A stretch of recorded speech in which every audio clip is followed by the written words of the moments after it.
people struggle to understand where their feelings are coming from.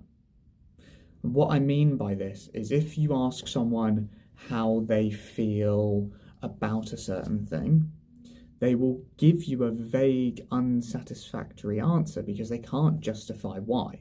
They haven't thought about it.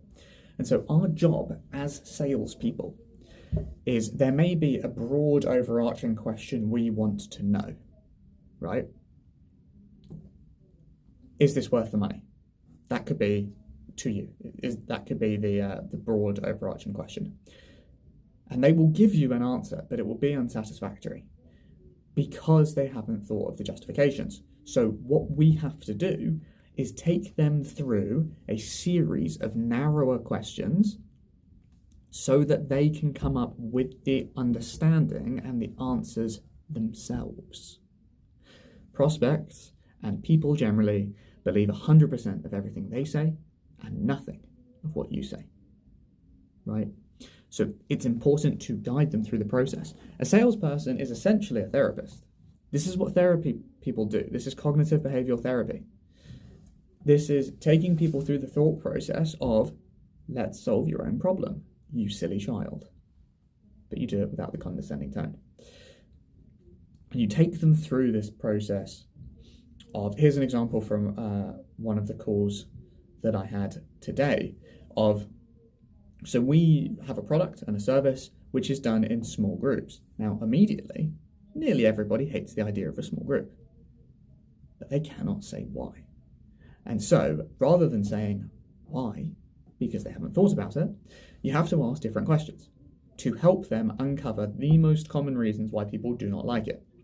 So the example that we use, immediately I ask people, right, I hate them too. I'm now on their side of the table.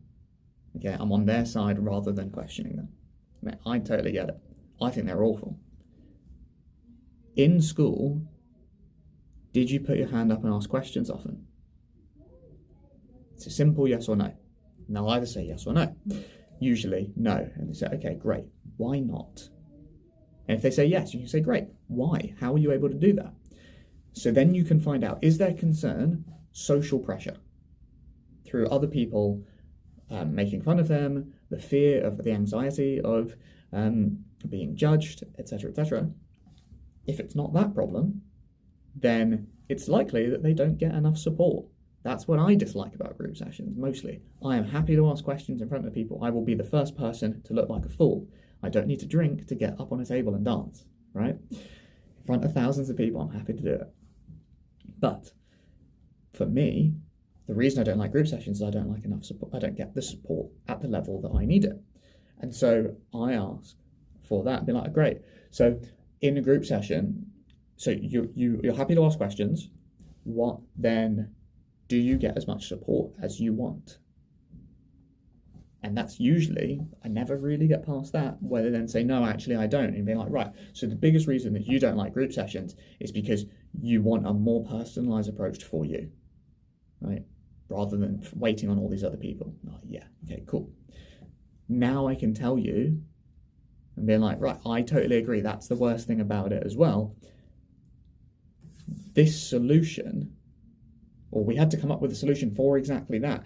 This is how we do it. Does that sound a little bit different than what you were expecting? The reason I say different, rather than saying, do you like the sound of that, is because that's very committal. It's very much like a yes or no, I'm in your camp or I'm not. Whereas when we say, is it different? It's a simple yes or no, because it is different to what they were thinking. And then you can say why. And then they can tell you the reasons they feel that way. And they will weigh more one side than the other. So then after that, be like, right, so because of those reasons, you probably would, on average, vote that this is better than what you were thinking. Okay, great. Amazing. You finally got there without feeling confrontational, without the pressure and all this other stuff. This is the tricks behind sales. So this is something that I was teaching one of our sales guys today that he needs to work on to help people understand what it is they feel, why they feel that way, so that we can then find them a solution that's going to work for them. And nearly everyone's exactly the same. Shock horror. All right, guys, hopefully that helps. And if it doesn't, hopefully it will help me in the future when I look back and I'm like, why can't I get anyone to say anything? This is why. Have a great day.